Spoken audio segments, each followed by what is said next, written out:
whenever it wants to go. There we go. He's with the millions. It's that world heavyweight flow. Championship belt wrapped around my waist. Yo, I got that Ric Flair figure flow. Slam you on the pavement, that's why they call me street pro. Create heat on beat flow. Like Jordan after the second time he three-peated, folks. Get ready, set, let's go. Fight toe to toe, release the flow created by this micro. Lights, camera, get low.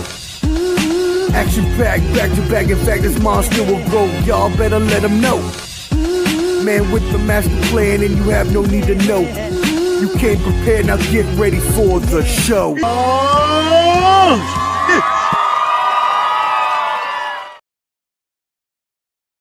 Yo, yo, yo, what up, what up, what up, friends?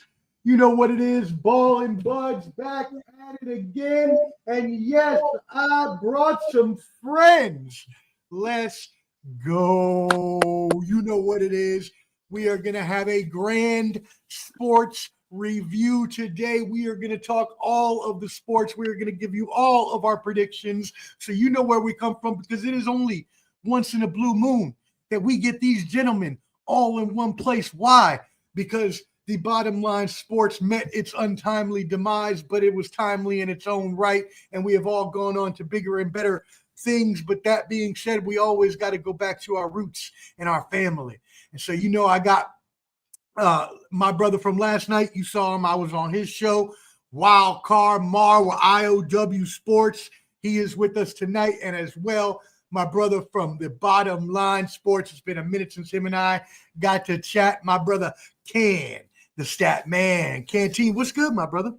What's good? What's good, fellas? Hey, appreciate you bringing me on, Professor, man. It's been a few months, man, but I'm eager. I'm excited, man. Let's get down to business. Let's talk some sports. I got some crazy takes, but hey, we just gonna just do what we do, baby. Hey, what's up, Wild Card? Yeah.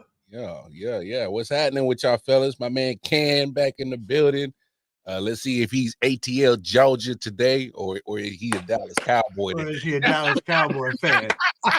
Let's go. Let's Started go, baby. off early. I think Jake hopefully will be joining us. He was supposed to join us, but I think he got a little busy trying to sling them Pringles and them chicharrones. So we'll see what happens if he joins us, possibly. And either way. Omar, tell the truth. He was looking for his wife's hat. He was looking for he's still looking for that still looking for that taker hat. Yeah. Let's go. Hey, everybody, make sure you're subscribed to Ball and Buds, BALLANDBUDS on YouTube. There's a handy QR code up there at the top that will take you to our link tree where you can follow all of our social media. As well, tomorrow on Ball and Buds at 8 p.m. Eastern, Clubberty the Combat G's Combat Sports Special for UFC 319 and boxing. So please, again, hit that link tree up there or just go to YouTube and subscribe at Ball and Buds, and make sure you tap in with us tomorrow as well. And as well, please make sure you tap in with my brother, Wildcard Mar and I.O.W. Sports. Wildcard, let them know where they can find you and the brothers at. Hey, man, appreciate that. Hey, man, go on over to all social medias, I.O.W. Sports Network. You know, that's where we at. We gonna get a .com eventually. But all social media platforms, I.O.W. Sports Network. And if you can't find that, you can find me, KC Wildcard Mar, on the Twitter.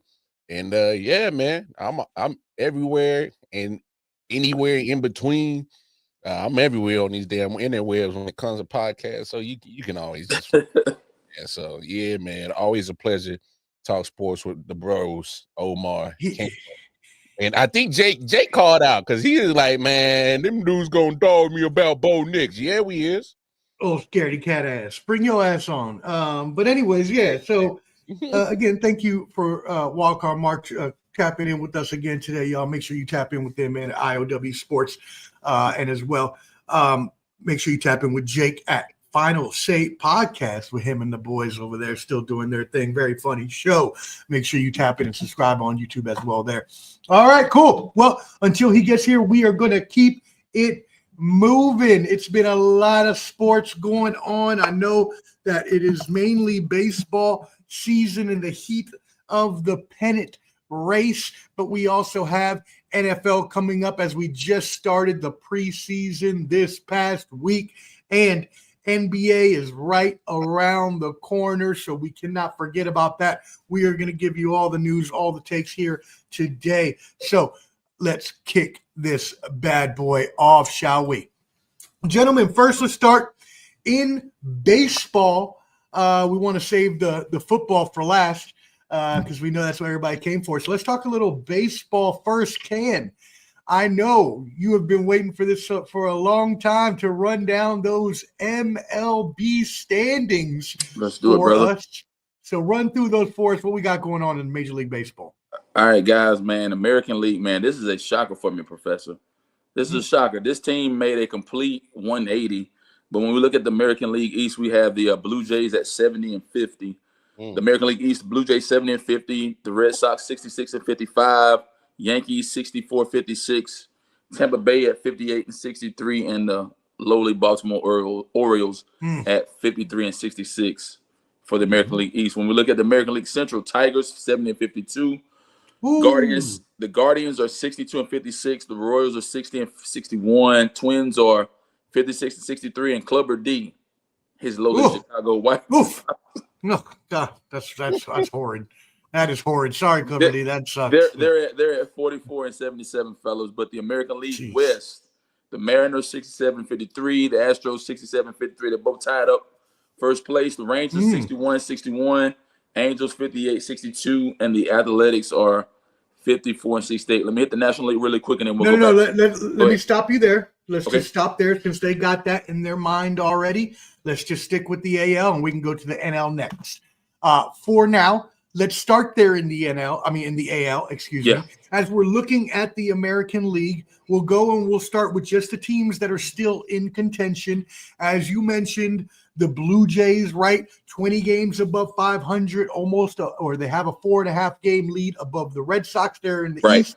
The Central, the Tigers, a good 18 games above 500, 6 games above the Guardians, and then you got the Astros and the Mariners in a complete dogfight there in the West with tied identical records of 67-53. But the kicker there is that the Mariners have won 8 in a row and are 9-1 in their last 10, while the Astros are only 500 in their last 10. So we are going to start with you, Wildcard Mar. What are your thoughts on the American League and what any of those teams we just went through? Yeah, crazy events in the American League. Obviously, for the last couple of years, we've been seeing Baltimore and kind of being one of those better teams in the AL. They sitting down there looking like straight butt cheeks this year. Yeah, booty juice. Yeah, booty juice. Big sellers at the trade deadline. For me personally, I'm kind of shocked that we got 3 teams in the Central that are still in playoff contention. Obviously, our Royals, Guardians are still vying for a wild card spot, and Guardians one back. Royals about 4.5 back in that wild card race. But I got to be honest, man. I did not see the Tigers being as good as they are. Ooh, yes. I got to be honest. Big surprise. Tigers are really killing it. And then when you look at the West, I thought that I didn't know that we were going to get at least 3 teams in the West that were going to be competitive. So we're actually seeing a lot of teams that are just kind of really being very competitive that I thought weren't. And I know we were laughing about it last night, but the Angels, they're only 6 games back. Hey, little Mike Trout injection. At least wild card, they at least 6 back from the wild card. They're not going to win that division, but there's a lot that can happen. Well, I'm glad you mentioned that. Let me build off that. So obviously we got Blue Jays, Tigers, Astros, and Mariners tied there. So you got 4 division leaders for all intents and purposes. But when you're looking at the actual wild card, you've got the Mariners, Red Sox, and Yankees. Remember, 3 teams in the wild card there are getting in. So you have those 3 teams with the Guardians 1 game back, the Rangers 4, Royals 4.5. Your Kansas City Royals, excuse me, Mar, are Mhm. 4.5 back. So talk to us about that wild card, and then we'll come to you, Canteen, after that. Yeah, I think that wild card is going to be crazy. Because especially when you look at the West, where you see Houston and Seattle sitting at the top of their division, so pretty much the loser is going to have to just settle for a wild card spot. So there's already a spot settled up right there. So you look at pretty much those last two spots. Obviously, Boston, New York, the rivalry. We know what goes on with them too. Boston's been playing better baseball than the Yankees this season, if you ask me. Yeah, absolutely. And the Yankees are just inconsistent, but we see this from them every year. We see them hop on the back of Aaron Judge. He breaks down his body. He'll miss about a week or a couple of weeks because, or hit a 10-day IL stint because he's fatigued. He's carrying the whole squad on his back. And then obviously, they're going to probably pick it up again. They're going to go another run towards the end of the season. It's just going to be exactly where will they be when they decide to go on this run? Because we see this from the Yankees every year. They're going to wait to damn near last minute, go on this last minute push to make a run for the division. There'll still be a playoff team. It's just that we've seen this time and time again. Very expensive payroll, inconsistent output. Sometimes, the old saying, you can't buy a championship. And obviously in baseball, that's probably the only sport that you probably could buy a championship. because you can actually spend as much as you want, right? Oh, yeah. But it doesn't always pan out for the Yankees. They're also in a tough division. We can't front on that. All right. Let's break it down. If that whole division was playing like we're accustomed to, we're talking about that whole division making a run for playoffs. Literally. I mean, Baltimore, Boston, New York, Toronto, and Baltimore. So it's a crazy division, but with this wild card, especially in the AL, it's going to get crazy down to the nitty gritty. So if these teams keep stacking up on each other and only have a certain margin of error when it comes to late August, mid-September, but hey, you might have to take a pause on a little bit of NFL football and just pay attention to a little bit because it's gonna get sticky down the end. I'm telling you, it's getting sticky. Oh, I'm getting super excited about the pennant race. Canteen, talk to us about this American League. What are your thoughts? Anything stick out to you? Man, the biggest thing to me, Professor, is this right here. You have a team that's at the top of the division for the American League East. They're at 70 and 50. They're almost at 600. There are no games behind. They were at the bottom. The Blue Jays were at the bottom of the barrel last season. They were 20 games behind. Ooh, at the bottom. Very astute. Good point. They were at the bottom. So my shouts out to the Blue Jays, the Red Sox. They look really, really good. As Wildcard just said, man, the Yankees are always there lingering. They're always there lingering. That's why I wish Hot Take was on here so I could, get him to kind of bite into some things a little bit. But at the end of the day, man, I mean, the Tigers, Guardians, they look pretty good. I think the Royals are gonna make a run. Kansas City Royals are gonna make a run. Kansas City Royals will make a run, guys. And then as we looked at the American League West, you got two teams that are first place. But then at the end of the day, the Rangers are closer behind them. So my biggest take from this, guys, is that a team that was 20 games behind last year at the bottom of the barrel, they're the cream of the crop this year. Shout out to the Toronto Blue Jays, fellas. That's a very astute point there. Very well done, Canteen. So help us out and give us the National League standings, Canteen. All right, National League standing, guys. When we look at National League right now, the Phillies are 69 and 50. The Mets are 64 and 55 in second place. The Marlins are 57 and 62. My lowly Braves are at 51 and 68. And then the Nationals are at 48 and 72. All right, when we look at the Central, guys, we got the Brewers 76 and 44, Cubs 67 and 51. The Reds are 63 and 58. The Cardinals are 61 and 61, and the Pirates are at 51 and 71. Last but not least, the West, man. The Padres 69-52. The Dodgers are half a game behind them at 68-52. Diamondbacks are at 59-62. The Giants are at 59-62. They're both tied up. And then the Rockies 36 and a half. Horrible Rockies that Not May.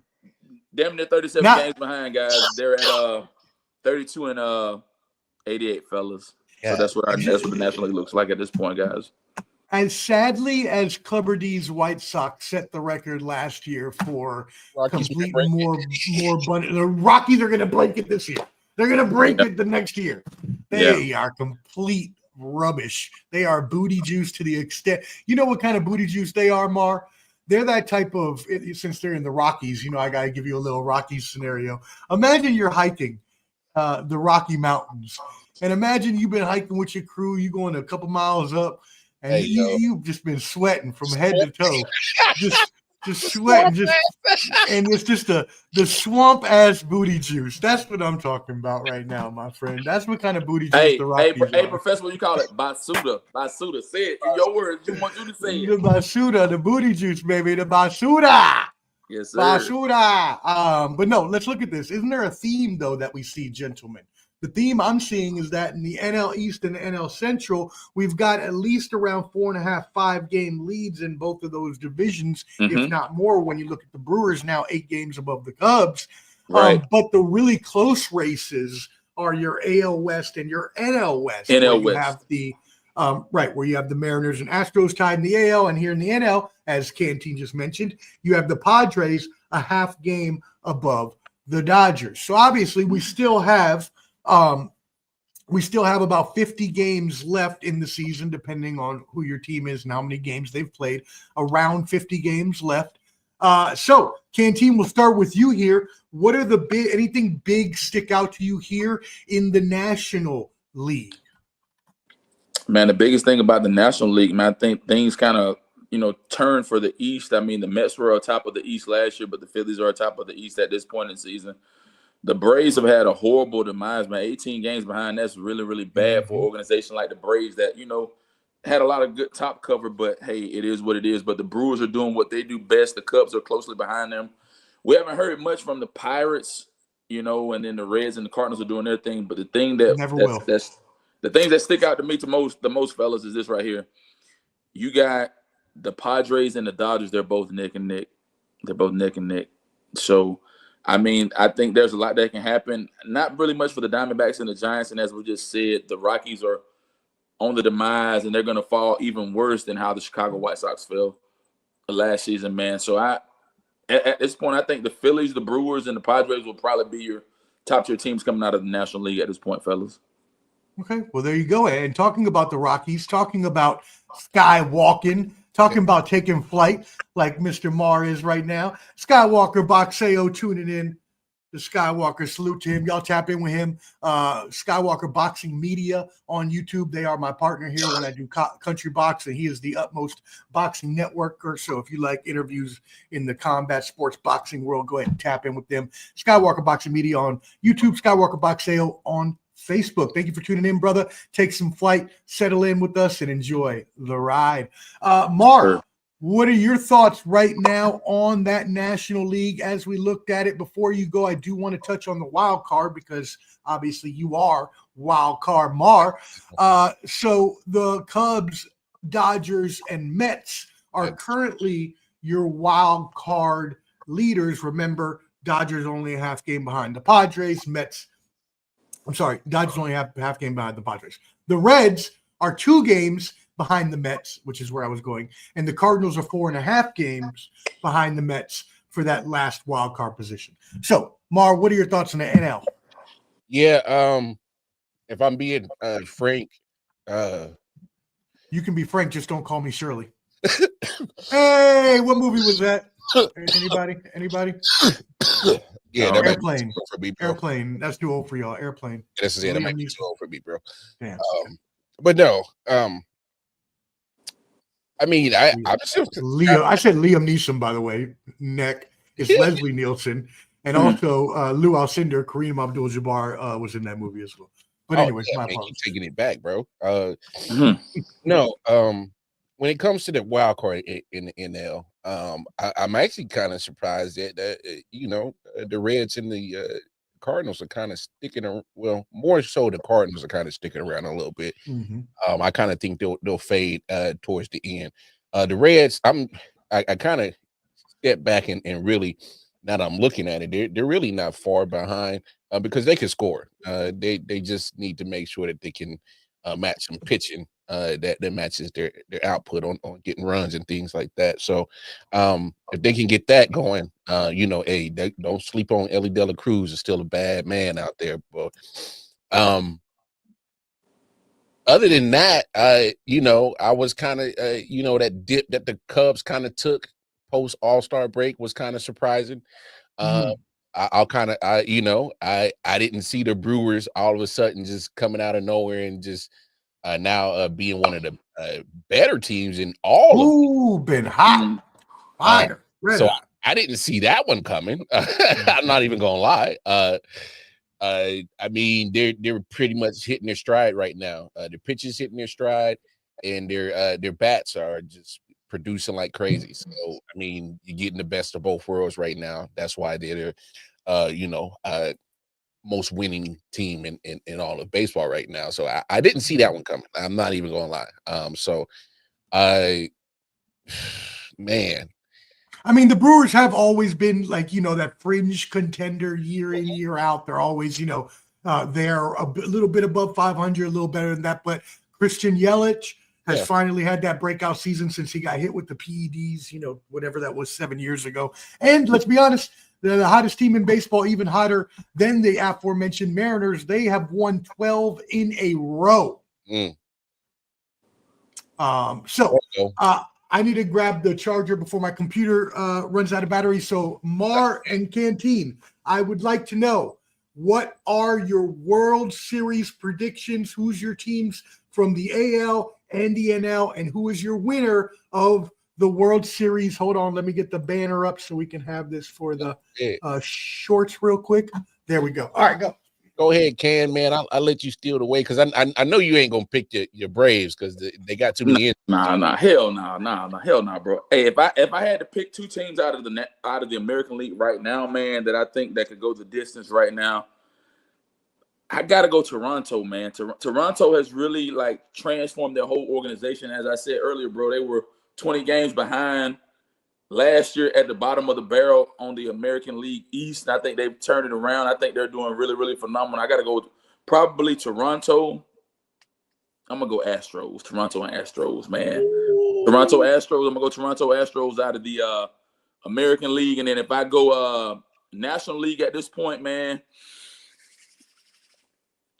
I mean, the Phillies have always had a strong core, strong organization, strong, both sides of the ball. When I look at it, I got to go Phillies out of the East.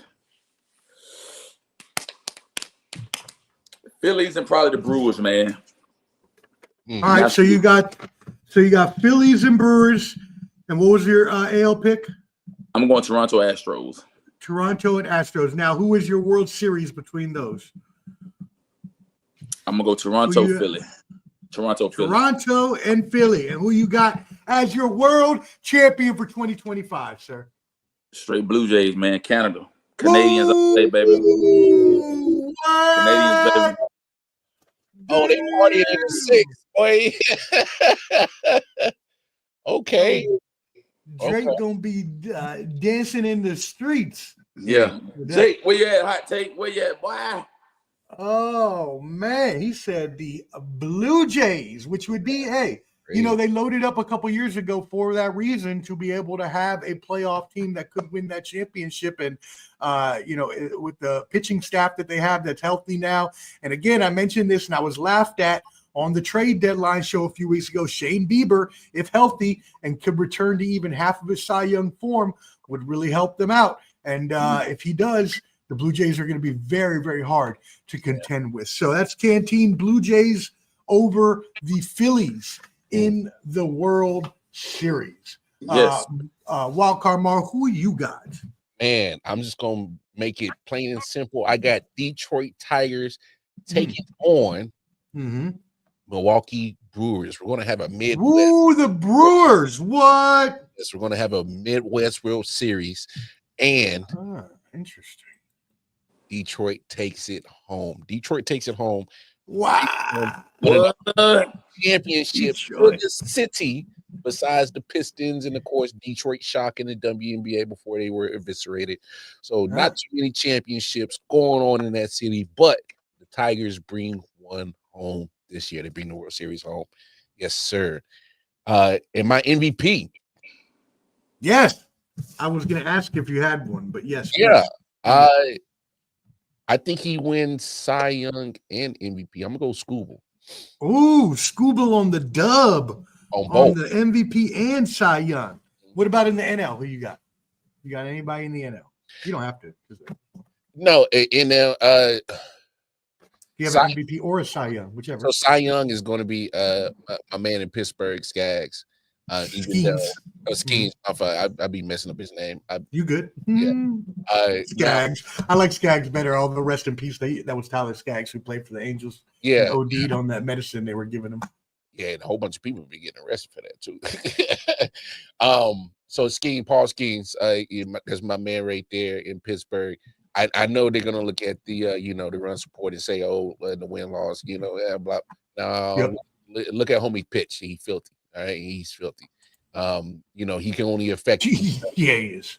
He can only affect the scoreboard so much, and he can only affect the win loss record so much. So, I think he still gets Cy Young just because it's kind of hard seeing other pitchers in the NL that are pitching filthier than him. MVP, I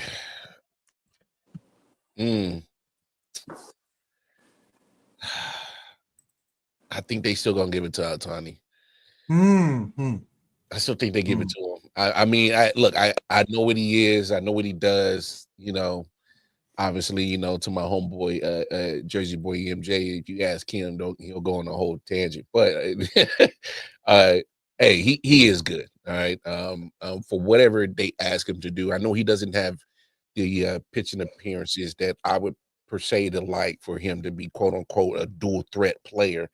But when he is in there, he's filthy. All right. And then when he's hitting, we know what his bat does. So obviously he don't do he doesn't play the field. And I understand why people would use that as a knock against him. And I kind of do too, if you're talking about all around baseball player. But whatever they ask him to do, he does it at an elite level. So yeah, I think he still gets it. He still gets the MVP. Yeah, I mean, look, Jersey Boy MJ, shout out, my brother. Appreciate you always coming through. Appreciate you having me on. Been good times.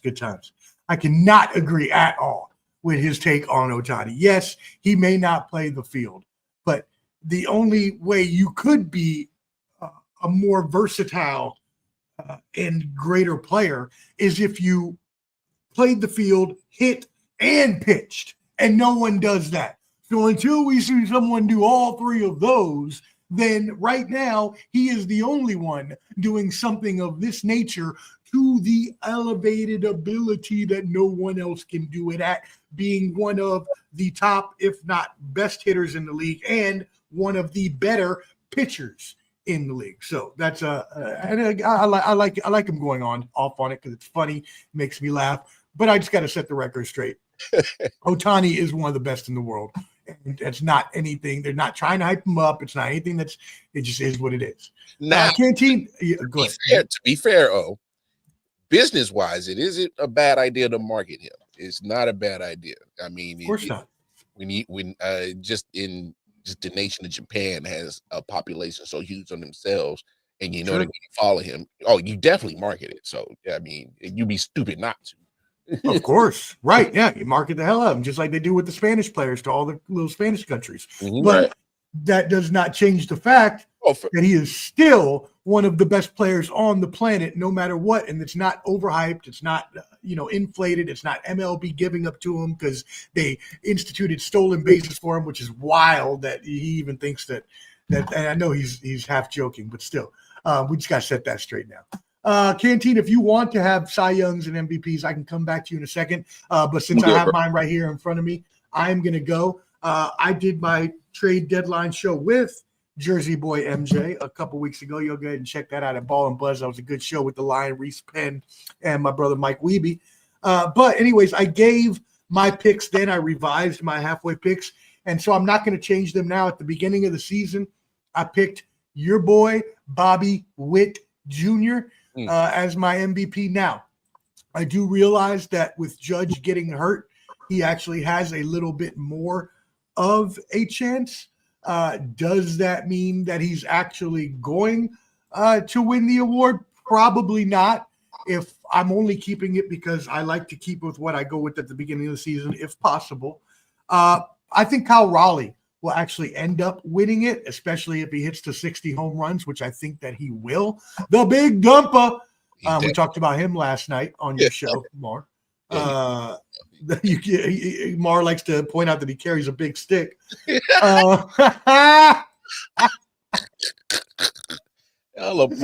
That's great.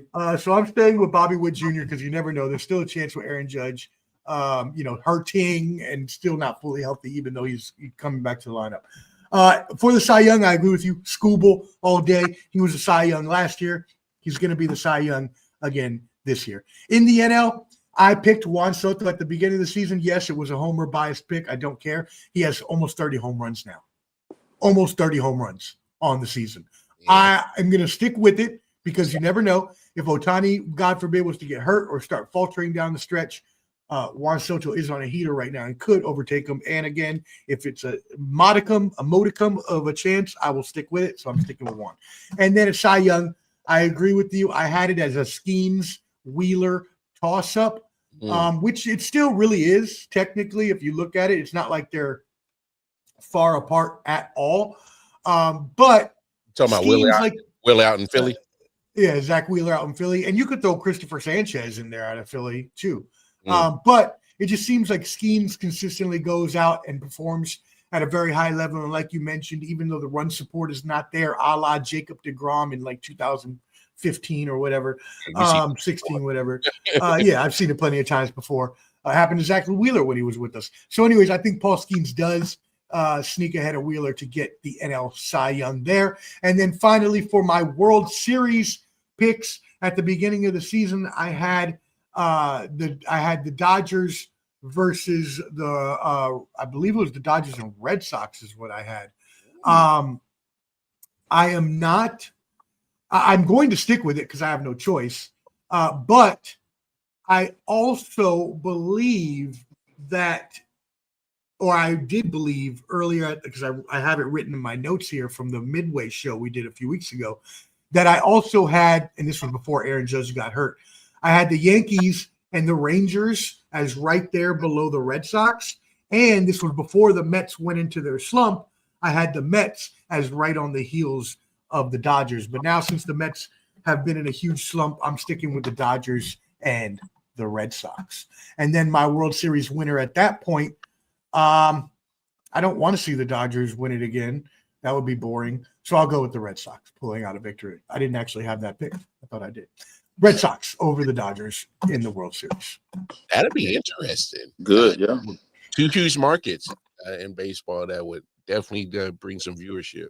Oh my goodness, that would be a very, very highly rated World Series. World Series. Oh, yeah. Awesome. All right. Well, there you go. That is your Major League Baseball rest of the season preview. We appreciate y'all tuning in. Again, make sure you tap in with everybody here. Subscribe at Ball and Buds on YouTube. Tap in with KC Wildcard Mar on Twitter, as well as I.O.W. Sports and Wildcard Mar on YouTube, and as well Ken the Stat Man. You can find him talking garbage on sports in the Bottom Line Sports group if you like talking trash. There is that group. So, all right, everybody. How about we keep it moving? What are we getting into next? Well, actually, let's take a little pre-break before we get into the NFL. I was going to go straight into the NFL, but I remember someone brought up a little bit of a topic before the show that we said we were going to talk about. ESPN has parted ways with Shannon Sharpe following settlement in the allegations of rape from an ex-girlfriend of his. Shannon Sharpe has not been on ESPN since late April when the suit was filed. the woman known as Jane Doe was seeking $50 million, pain and suffering, psychological, emotional distress, mental anguish, among other things. Sharp said it was a shakedown attempt, has maintained that he and the Nevada women were in a consensual sexual relationship. Now, we don't know what Sharp is going to do next. Obviously, he has his nightcap show with Ocho Cinco, but he will not be back on ESPN or on First Take again. Now, I do want to go back briefly for a second because I really should not have made that gesture in hindsight. My gesture was not to bring down the credibility of the charges of said young lady. If young lady feels like she was in any way, a part of something that made her feel any of these types of ways, then fine, she did, and she is legally able to go ahead and propose that to a court of law, and we should provide her and him innocence until proven guilty or otherwise in a court of law. That being said, if you're asking for $50 million,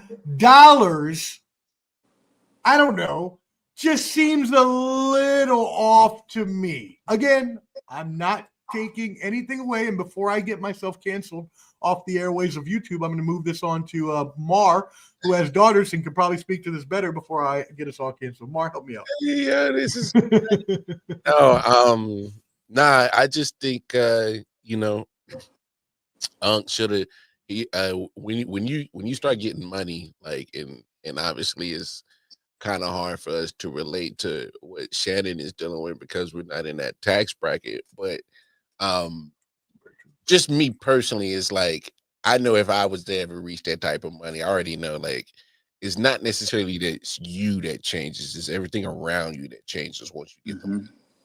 And it's kind of like you got to navigate that. And deep down, Shannon Sharp is still a good old boy from rural Georgia. Yes, sir. I mean, let's call a spade a spade. And so, like, when you out in LA, I get it. He's been in the NFL for a minute and been on camera, but still, it's different when that bread is on a different level like that. So, although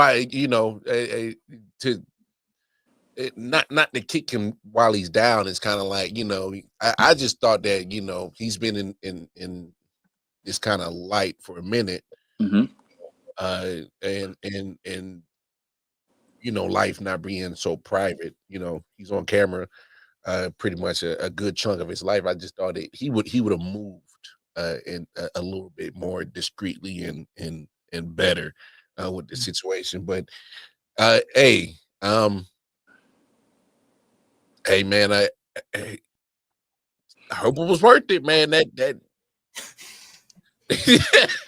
that must have been some killer, dog. I'm just saying, like it must fire. Hey, can fire that must be fire. It had to be fire, bro.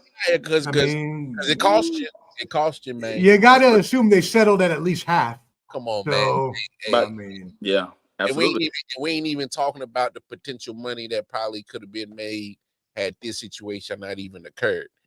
Oh my goodness! Was way. He'd still be on First Take. He'd probably be the new host with Stephen A. on First Take. Hey, Disney money is different money. Different pot, bro. Different pot. That's a different loan. That's that old loan money. No, that's that retired FU money, bro. I'm trying to tell you. So it's kind of like if people really step back and really understand the grips that Disney has when it comes to media, and just literally, I mean, go look at all your most grossing movies all time, and there's gonna be a Disney sitting right next to the company rights to that. you better bet it. Canteen, what are your thoughts on this situation? All right, fella. So let me. I digress. I'm from a small town in Georgia, small town called Madison, Georgia. Kind of similar to the same upbringing as Shannon Sharp. He's from a place called Tatnall County, Reedsville, Georgia, Glenville area, small area. one high school, real small town, one red light, real rural area. Mm-hmm. Man, Shannon Sharp, I think it was like a 7th-round pick guy, went to Savannah State. Humble beginnings, God blessed him. God put him in a situation to, do really, really good. His brother, I mean, when we look at the Hall of Fame speech, he said his brother Sterling said his brother Sterling was better than him. That, 2 brothers get inducted to the Hall of Fame. The only 2 brothers that it's ever happened, man. Here's my thing on Shannon Sharp at this point, man. Man, you got to be humble. You got to be meek. Man, there was so much money that was laid on the table. When they offered him that $100 million deal, fellas, that's when everything started to kind of plateau. That's when the girl came out, said he was doing this, he was choking her, he was beating her, doing all. And I get it. He a black man. And I'm not trying to throw the race card. He's a prominent black man, different kind of stature, different things like that. But let's backtrack. Let's go back to January of 24. But you right there with the optics of it. Yeah, January 2024, Cat Williams told him. Cat Williams kind of gave him the warning before the destruction. Cat Williams put it out there. Monique put it out there. Shannon, you walking on hot coals, man. And so when everything kind of happened and transpired, it hurt me. I'm disappointed in him, but I get it. He wanted to be dominant, try to overrule, but she wasn't even fine. I can see if he had a dime piece, somebody that was top tier. She all right. She all right in Can's eyes, but I'm kind of like, come on, bro. But here's the thing, guys. He split. He lost what he lost.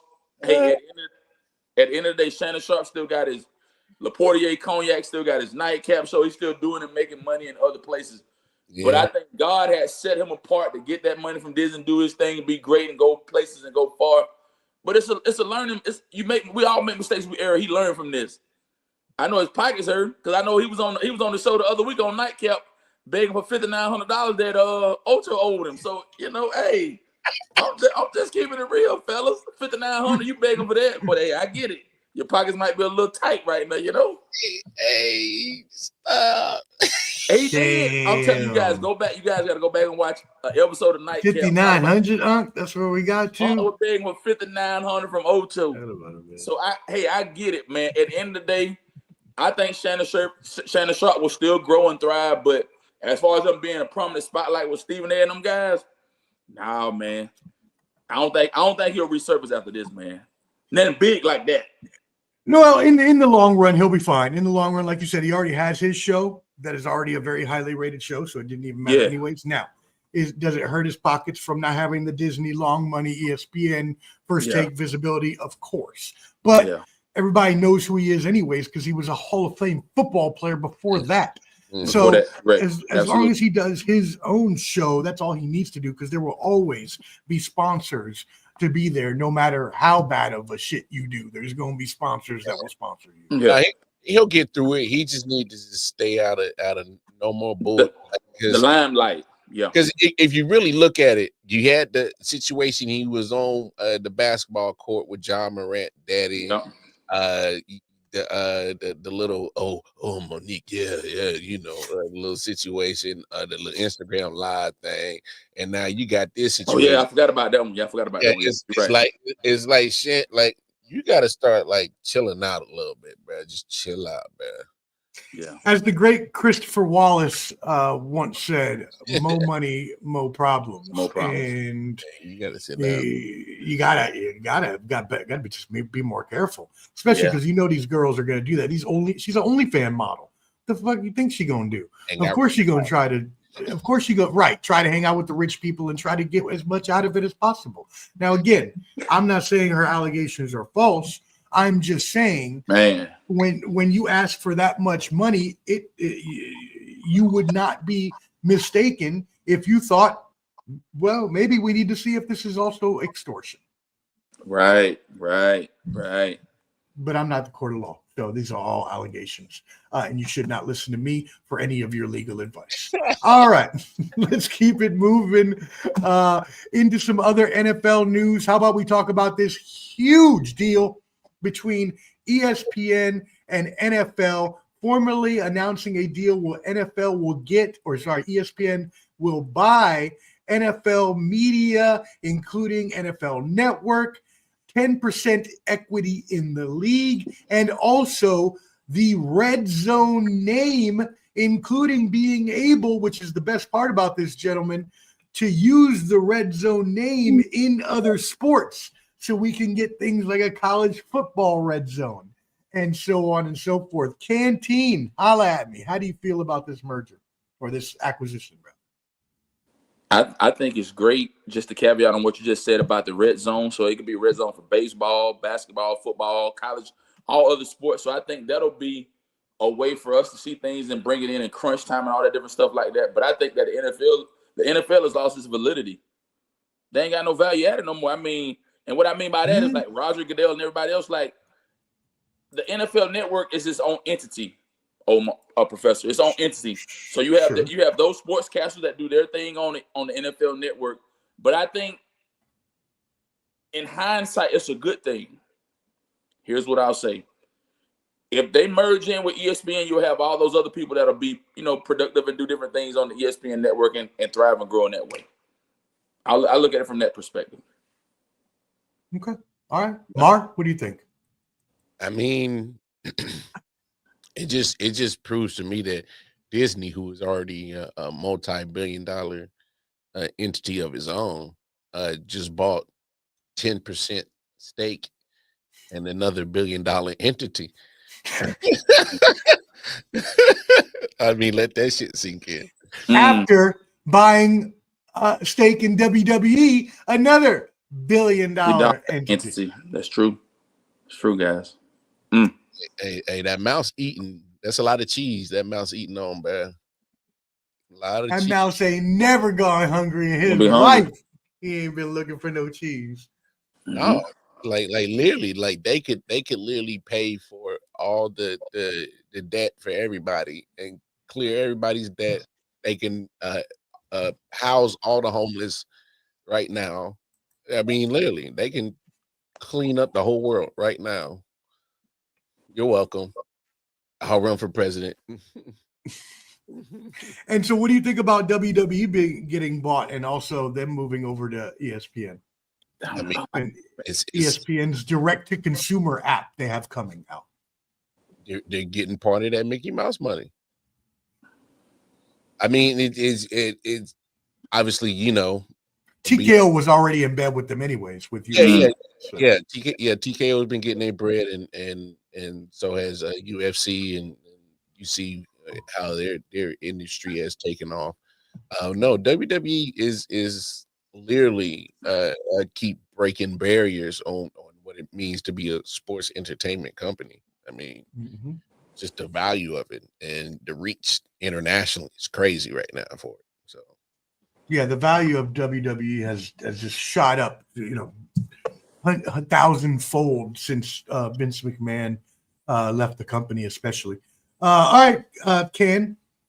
We are going to move it into the NFL. Well, actually, let's go to college football first, Canteen. So this is your account. Let's go ahead and go. The college football preseason polls were released this past week. So let's go ahead and take a little look at who was in the preseason polls. So I'm looking specifically at the coaches poll. So this actually came out. What date was this? 2 days ago. So August 11th. So when we're looking at this poll, we have at number one, and they're number one in both polls, is Texas. So you've got the Texas Longhorns there at number one. In number two, actually, you know what? No, I apologize. This is not the coaches poll I'm looking at. This is the AP poll that I'm looking at. Yes, okay. It is the AP poll. My apologies. So Texas is number one in your AP poll. In number two is the Penn State Nittany Lions. Number three, the Ohio State Buckeyes. Number four, Clemson Tigers. And number five, Canteen, your Georgia Bulldogs. At number six, just to let everybody know, I do want to round out the top 10, actually. Number six, Notre Dame. Number seven, Oregon. Number eight, Alabama Crimson Tide. Number nine, LSU Tigers. And number 10, the Miami Hurricanes. Big game coming up first is that August 30th battle between Texas and Ohio State, and that will give us a good barometer as to where those top teams stand. Canteen College Football, your account, what do you got? All right, guys. So out the gate, man, I'm like Texas at 1. Hey, so let's look at this. I have no objection with Texas number 1, Penn State 2, Ohio State. They won the national championship, correct? Am I right or wrong? They won the national championship last year, and they end up beating what Notre Dame. Am I right or wrong? They beat Notre Dame, correct? Right on the way. Mm-hmm. Yeah, in the playoff.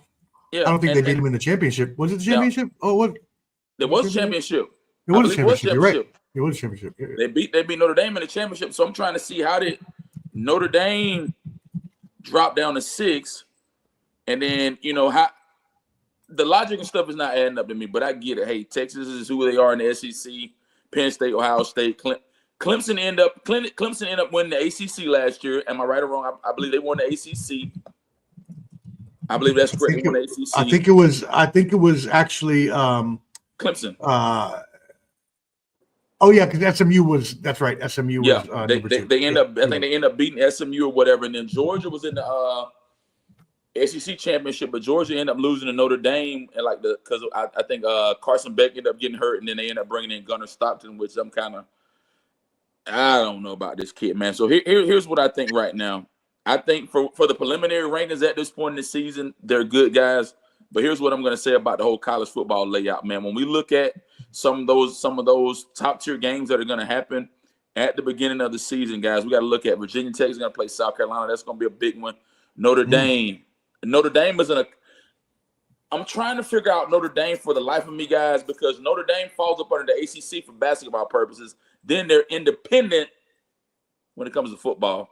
Haven't been able to figure that out, but they're going to open up against Miami. TCU has UNC. And another big game that's going to be the icing on the cake, guys. This is the biggest game of week 1. I think everybody's going to be tuning into this one. The number 9 LSU Tigers are going to be at Clemson. The number 4 Clemson Tigers. Death Valley against Death Valley. I think that's the biggest game of the college football season that's gonna pop out. So here's the thing, guys. Let's get past week 1. Let's see where everything happens after week 1. Let's see where everybody lands. Because here's the thing, Professor. Here's the thing, Wildcard. Most teams open up against non-conference opponents. So like a Georgia Bulldog team, we're gonna open up against Marshall. What do you expect of Georgia to do with Marshall? But then you have to keep building and building and building. Hopefully not lose. Shit. But if we lose to Marshall, that's crazy. But as I just said, guys, the biggest game of the week 1 of college football season is going to be that LSU Tigers against Tigers, Death Valley against Death Valley at Clemson. That's my take. I have no objection against what's already been forecasted in AP poll. None. No objections for me. All right. Well, get your champion ready, and we'll come back to get your champion in just a second. Mar, What are your thoughts on college football rankings? I just think the rankings are just there just to place people based off of pretty much recruiting classes, pretty much. How good did you recruit? And it's just for me, I just think it's a reflection on that and what you got returning, what you did lose in the transfer portal. How do you manage all that? And I think it's just they're just giving Sark his credit for being the CEO of all season. So congratulations. But so I don't really put too much stock into it. Obviously, you know who the heavy hitters are when you see recruitments that go to these schools. So you know who the heavy hitters are. And not afraid to spend that NIL bread. Right. So that's just what that is in my opinion. And even if with some of these big matchups in week 1, it doesn't now with the playoff, it doesn't kill your season. Right. You can I agree with your point, Omar, when you said barometer, see where you're at against other big time programs. But losing one in now in this era of college football is nothing. It's like it is what it is.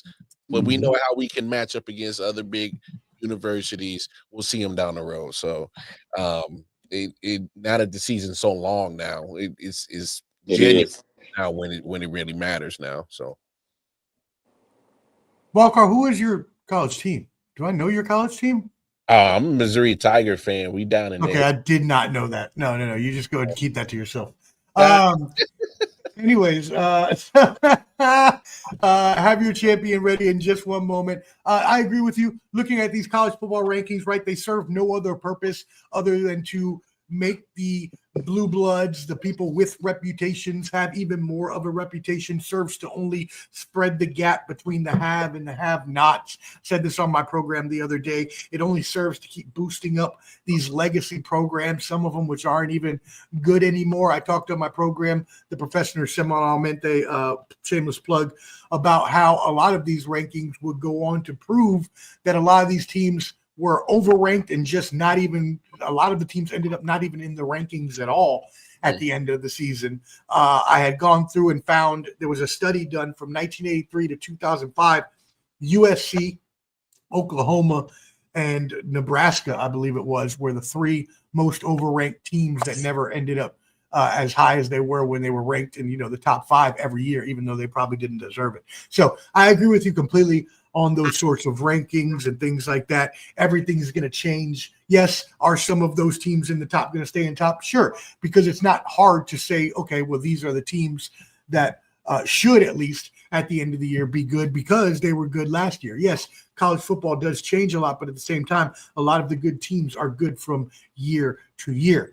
That being said, I am not one to toot my own horn, but I will right now toot to the motherfucking toot. But your boy has called the college football champion 2 years in a row now, since it started with Michigan and Ohio State. So now I am going for number 3 in a row. So I will go last. Canteen, who is your college football champion this year? Guys, I mean, it's so early on in the season, it's hard to forecast. I will say this. I truly believe that whoever wins the SEC, I don't know if it's going to be between Texas and Georgia, Bama, whoever has a dog in that fight. But right now, if I had to pick a team that I feel that's capable and has a propensity to win the national championship right now at this point, before we even start anything, I got to come back to back with Ohio State. Mm-hmm. Ah, okay. And I'm a Georgia fan at heart. Not a bad pick at all. No, not a bad pick at all. Man, I got to put aside my biases about Georgia because I think we have a decent team, but the quarterback position, I'm not really sure. Offensive, defense on both sides. I got to go with Ryan Day and what he has developed and what he's implemented at Ohio State. So I really feel right now Ohio State is the strongest team coming out the gate to go back and do it all over again, fellas. Hey, there you go. Repeat. They are one of the favorites. Mar, who you got as your college football champion? No, I hate to sound like a songbird. I'm like Can, man. Okay. All right. Hey, look. Just look at their wide receiver room. Mm-hmm. Just look at that. Absolutely. All right. And no disrespect to Will Howard. He won a national championship. Like, you can start and end with Jeremiah Smith, but I think that'd be foolish of you because they like that wide receiver. He's a beast though. He is a beast though. Oh, but yeah. Oh, you can end the conversation, but like still like who's gonna have enough dogs on defense to cover 4 or 5 deep on Ohio State? No, seriously. Yeah. No, there's no way you have 4 or 5 corners on your team good enough to cover 4 or 5 wide receivers on Ohio State. You just don't. Dogs, man. Yep. And so in order to be able to, you would have to have something sort of maybe a team that had a really high-powered offense that possibly could outshoot the other team, or a team with a really good defense, a la your Ohio State pick, the Ohio State pick that you gentlemen have. I am going to I am going to take your wager of the Ohio State. I am going to go against my pick from last year, and I am going to hitch my wagon like the Oregon Trail, baby. I'm hitching it to Arch Manning and Hot Take Jake's Longhorns, baby. I wish he was here. I am calling it now. The offense, and yes, I know they have lost so many players. This is blasphemous. They've lost like 10 players on both sides of the ball. Their defense, how can they stop Ohio State? Agree. But I just think this offense is going to be something so impressive. And so they're going to put up 35, 42, 50 points a game. Okay. Arch Manning and the Texas Longhorns. Now, let me caveat, Professor. So, like in about 3 weeks from now, so you think that the Longhorns on week 1 are going to march into Ohio State and win that first game? No, but I also don't think it matters. Just like Mark said, you can lose at least 1 or 2 now with the playoffs. And if you lose the first week, that's even less like who gives a crap, because they're going to be like, oh, well, each team is much different at the end of the year than they were at the end of the season. That is, you did make a valid point right there. I'm not worried about that at all. I do think they will lose that game. I think they'll get revenge in the championship. So there you go. That's your college football champions. What do you think? Let us know in the comments as well what you think about MLB earlier. Who's your champions there as well? Let's talk a little bit of a different subject. I like to break it up here in between our sports. But we know that revenue sharing is coming into play here with the NIL and the NCAA settlement. We now know that each school will be able to allocate this year $20.5 million to their sports programs, and that's all of them combined. That's football, basketball, everything, right? Now, we also know that NIL deals are still allowed to be had as well. So there's this salary cap sort of payment process that's going to happen. And then as well, the athletes will still be able to do NIL with collectives and things like that and be able to get outside sponsorships, which is great for them, so they can keep getting more money in that bag. I am only looking at the basketball teams right now because this is the article that I have in front of me per The Athletic. Shout out to The Athletic. The average estimated roster cost this season for basketball in the ACC and all of the mid-majors, or all of the majors, except the SEC, are all around $8.5 million. So that means all these leagues are going to be paying about $8.5 million to their basketball team. You split that between what? You're not paying walk-ons, so you split that between maybe 10 players, the top 10 players. So you're looking at, anywhere between $500,000 to $1.5 million, depending on the type of player you are, what's your position, things like that. UCLA, I've been following them all off season. They already came out and they said on the football team, they're dividing it up between everybody on the team, and then they're splitting it up in tiers. If you, depending on how much you're going to play, where you're projected to be, that's what your payment is going to be. How do we feel about this, Mar? We're going to start off with you. How do you feel with all of these changes in the revenue sharing era? I mean, it's a different era. It's definitely different, but I mean, I understand why you want to put parameters around it to try to make it equal for all the players. You don't want to build, I guess, animosity amongst players, or you also don't want to, just make it the Wild Wild West, kind of how it has been since they implemented the NIL or the players getting paid. Yeah. For me, it takes away the amateurism part of it. That's completely gone. Yeah, no more of that. Well, it's been gone, if you ask me. I mean, because I kind of said this on my show before. It's like, if you're mimicking a situation that you're about to go into to a professional field, then you should mimic it the whole way. Like if you're about to go to the NFL, about to go to the NBA, or about to go to one of these other professional leagues, and they're already having to deal with money, image, name, likeness, branding. So mimic it, like practice it, use it as Yeah. practice before you go into it, and put up the rules and the parameters just like an NFL or NBA, and keep it moving.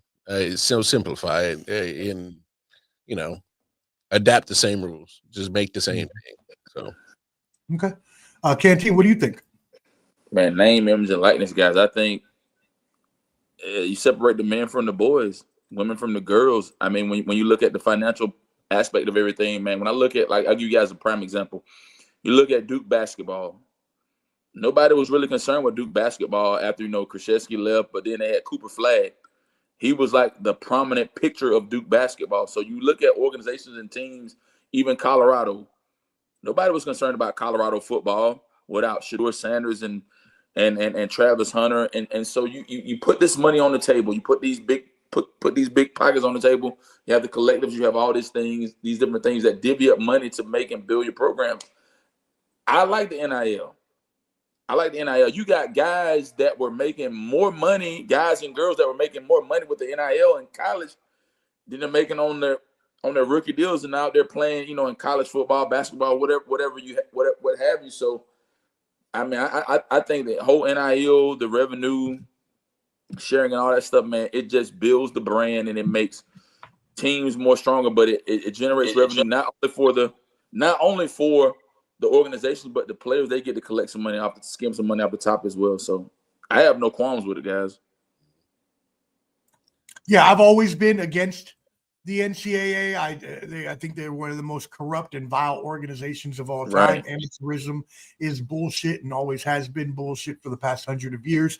Why you expect kids to go ahead and have to play sports for you for your enjoyment and to make your school money, but yet you still have to work a full-time job and go to school, and all you're going to give them is a education and say that a scholarship is worth all that. It never has been, and now more than ever, it isn't at all now, and that's a person that has 2 degrees. I'm not saying they're not valuable, but I am saying more than ever, they're not as valuable as they used to be, and so now more than ever, these players need to be paid. They deserve to be paid in every single way that they can be paid.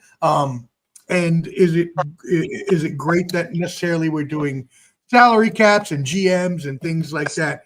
Maybe you may not think so if you're a purist, but at the same time, we are moving into this new landscape, whether you like it or not. So as Mar said, you might as well prepare the students, prepare these athletes, prepare these colleges in the same way that they are going to have to play and perform and live when they are in the professional leagues that they go to afterwards. Mm-hmm. So there's that. All right, cool. Just wanted to get your thoughts on that. Obviously, with them paying the basketball and football teams, we're definitely going to see, we're going to see that in the future where you're dealing with, okay, the basketball, football teams probably each getting, $8.5, $9 million, and then you're splitting up the other $2 to $3 million among all your other sports, your soccer, your field hockey, your swimming, your gymnastics, your softball, your women's basketball and everything. We'll see if they can actually get this to work, but obviously going forward into the future with media rights and things increasing, they're going to have more money to give, and the schools will have more money going forward. I'm sure it's going to bump up every year like it does in professional sports. Cool. Well, I have not had this opportunity before, and so I have to stop now in the middle of the show and give a shout out to my brother, Mac. I used to work with Mac, and I want to give him big, huge congratulations to the birth of his son last week, his first child. So congratulations and shout out to him. He's always asked for a shout out on one of my programs, and I never see him on, but I see on Instagram he is watching now. So my brother, salute to you. Congratulations to you and the growing family. And as well, let me plug him real quick. If you are here in Tennessee and you have any insurance needs whatsoever, home insurance, auto insurance, boating insurance, whatever, Insure TN, Mac Watson. He is the man. He is the myth. He is the legend. He will give you the cheapest insurance rates. I've been with him doing my renter's insurance, and he's not just because it's a friend, but because he also has been able to consistently beat all other competitors when it comes to your insurance rates. InsureTN, ask for Mac Watson. Shout out, my brother. Love you, bro. All right, let's keep it moving. Make sure you tap in with everybody here. Subscribe to Ball and Buds. Subscribe to I.O.W. Sports. Subscribe at Wild Car Mar, all on your YouTube airwaves. Cool. And final say pod for Jake, even though he's not here. All right, cool. Let's keep it moving. Now we move on into the NBA. It's not NFL time yet. I know I keep teasing you. I'm making you wait till the end. Let's move into the NBA first. I did an NBA show, pleasure of doing that with Man Down Sports, Mel, Unfair J, and Audible Podcast, Bobby G, who Wildcard knows very well. It was an awesome NBA program. Y'all go back and watch that. Foremost experts speaking about the past NBA year and previewing the next NBA season. So, gentlemen, let's talk about it. The big news that happened this past offseason, a few different things. First of all, the biggest news probably, if Jake were here, LeBron is one more year left in LA. Luka signs a brand new 3-year max to stay, obviously, as the face of the franchise there in LA. You also had other moves around the league. Wembanyama got his future partner with De'Aaron Fox securing a max deal. The Clippers have loaded up like it is 2015 with every veteran on the planet. But hey, I'm not mad because I think it might actually work out for you. There's a little tease for you there. You still obviously have the defending champion Oklahoma City Thunder. Moving over into the East, my Celtics. What a sad state of affairs. The Indiana Pacers. What a sad state of affairs. 2 Achilles injuries. And actually, let's not forget, not Donovan Mitchell, but shoot, help me out here, y'all. Dame Lillard? Dame Lillard. Dame Lillard went back to Portland. He went back to Portland, but he also has the Achilles. So we have 3 very harmful Achilles injuries. That means Indiana and Boston, they gone. See ya. No chance this year whatsoever. So you're looking at teams such as the Knicks, the Magic making an impressive move for Desmond Bane in the offseason as well. You got, the perennial, contenders there that are there every year. So looking at this NBA landscape, what we've seen go on over the offseason, give me your thoughts on the NBA this upcoming season. Canteen, let's start with you.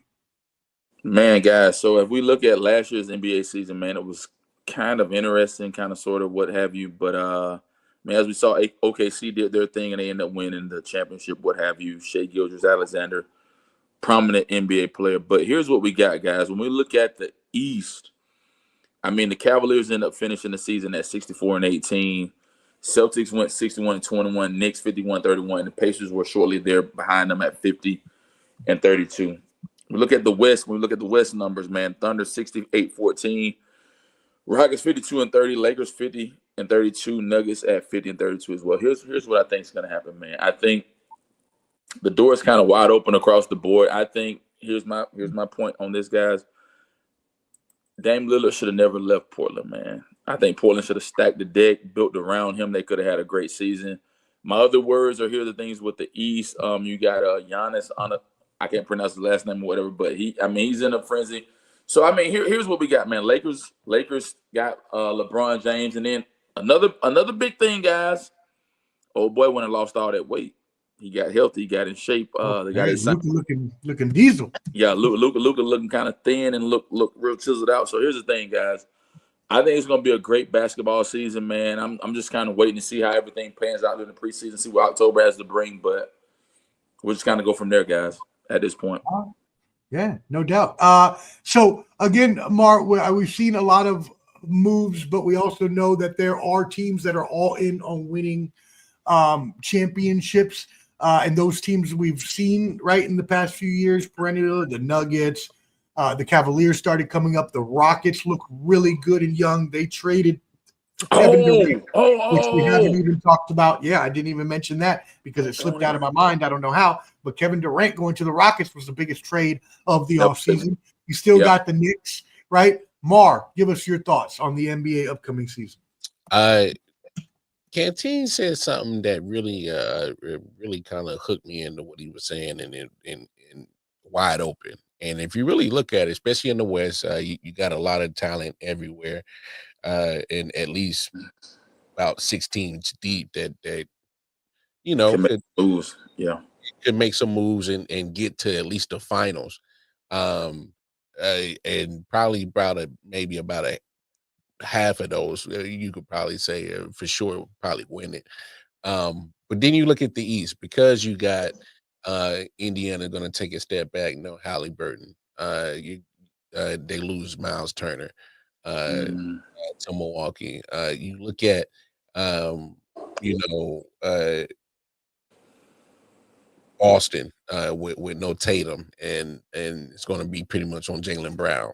And you know there's going to be some movement in there. I think Cleveland's still going to be one of the better teams in the East still. I think New York's still going to be in the conversation, you know. But like you said, watch Detroit, Orlando, Miami, you know, maybe even if Atlanta and Chicago can get their shit together, you start climbing up just because, you know, by natural selection, there's going to be 2 teams that's going to drop because they're, you know, their Achilles or has been the reason why they're going to drop. So I wholeheartedly agree with Ken on that. It's going to be wide open on both sides of the conferences, if you ask me. Can't hear you, though. Thank you. As I mentioned, we see that there are the perennial contenders, right? You got the Nuggets, you've got obviously the Thunder won last year, but yes, we do also have a wide open field because of injuries, because of teams getting older, because of attrition, teams losing players, teams going to other teams, as happens every offseason. And yeah, it does seem like it is a lot more open this season than usual. But I still think that that's going to make for an even, I think in my eyes, it always has been that parity in sports makes it obviously that much more competitive because you have teams where they're not so much of a gap between the good teams and the bad teams, and you can actually have more decent competitive seasons and playoffs and things like that versus, right, and I'm not going to say that it should be an asterisk like Hot Take Jake says, and I'll get to their bubble championship in just a second. But the Celtics, right, having a little bit of an easier road, they say, because of injuries, or last year the Thunder having a little bit easier road because of injuries, what have you. You still have to play the game. You still have to go through the actual other teams that are in front of you. You're all playing within the same conditions, which lends credence to the bubble championship argument being a positive. So I'm hoping that, especially being a Celtics fan, I have nothing to root for in terms of my team because I know we're just going to be tanking. I'm just hoping to see a really good overall season because I know I'm going to have League Pass and watching the games every night, and I just want to see really competitive, good games. That being said, let's go ahead and get our NBA champions. Also, if you have an MVP, that's fine, but you don't have to. NBA champions for this upcoming season. Canteen, you look like you're smiling. Let's start with you. Boy, that's just, I'm going against the grain, man. Oh, against the grain. Out of the East, I'm going with the Knicks, man. The Knicks are long overdue. Whoa! The Knicks are long overdue. I gotta go with the Knicks from the East. Man, from the West. Oh, boy, you put me on the spot tonight, Professor. I actually told you way before the show started. You did give me the preface, man. I'm gonna go New York Knicks, guys. And I'm gonna go Nuggets. New York okay, Knicks and Nuggets. There we go. Nuggets coming back even after losing Porter Jr. Wildcard Mar, what you got? God. Man, yeah, I'm not gonna say nothing wild. This look, Cleveland is going to they're going to get healthier. They had some injury issues in the playoff. I think they're still a good team. And then Oklahoma City pretty much just won a championship and said, "Hey, let's retain everybody," and they pretty much retained a majority of that championship thing, and that's how you start building something. So yeah, I got Oklahoma City winning it as they defeat the Cleveland Cavaliers. Over Cleveland Cavaliers. Oh, by the way, Canteen, who is your champion? I didn't even ask. Knicks versus Nuggets. Who's winning the title, Canteen? I'm going Nuggets, man. Jokic. Nuggets MVP, bro. Winning the championship. All right. Cool. Well, I'm actually going to mash yours up together and come up with my amalgamation, which is a tremendous word for a Puerto Rican on a live TV show. Yo, that's crazy. Yeah, amalgamation. AMALGATION. It's a combination of two different entities. Anyways, damn, I'm good. Anyways, let's move it on. My champion, I agree with you, Mark. The defending champions, if the old adage is, if it ain't broke, don't fix it, right? Unless there's some sort of injury that causes you to change your team drastically or some sort of makeover like the Celtics had to do with Tatum, you don't change it then. You just keep running that if you win a championship until you don't win any more championships. Don't do anything. Keep your team as is. If you can stay healthy, Holmgren already had his injury. Hopefully, SGA does not get any injuries. You got to go with OKC in the West. And in the East, I can't believe I'm doing it. I hate every fiber of my being and every cell in my body I'm hating right now that I am about to let the words New York Knickerbockers come out of my mouth and say Yes, that sir. I'm going to the championship. I believe second year. You got Bridges, you got Towns, you got Brunson. They were this close.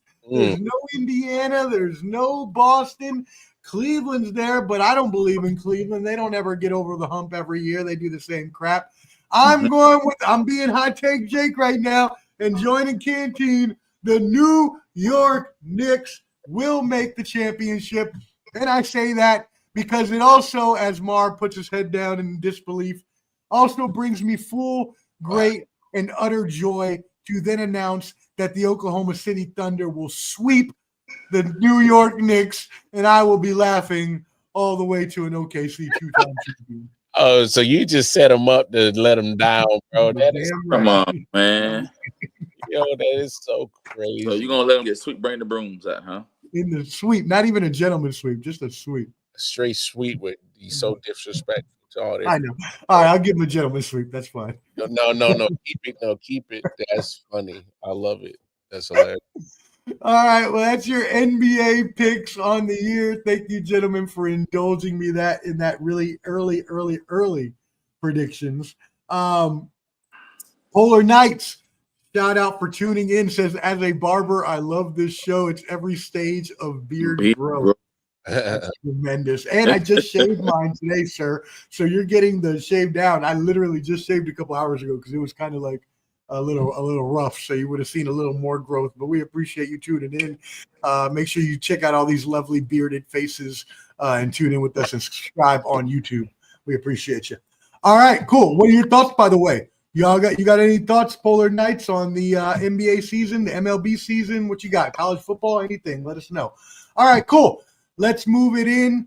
Hold on. Let me make sure I didn't have any other, because I think I had one more sporting. Oh, that's what it was.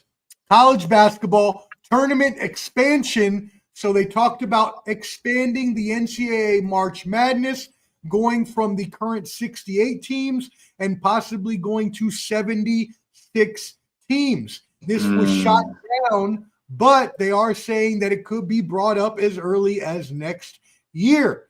Canteen, we're going to start with you on this one. How do you feel about expanding the NCAA March Madness tournament?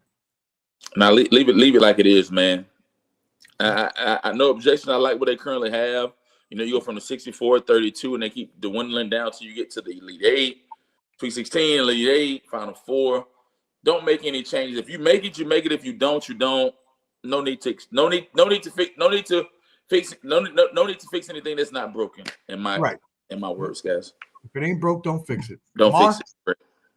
Well, I mean, it's one of those crazy things where it's like, oh man, we moved it from 64 to 68 because then y'all felt like it wasn't enough. So now you're like, oh man, let's move it from 68 to 72 or 76. 76.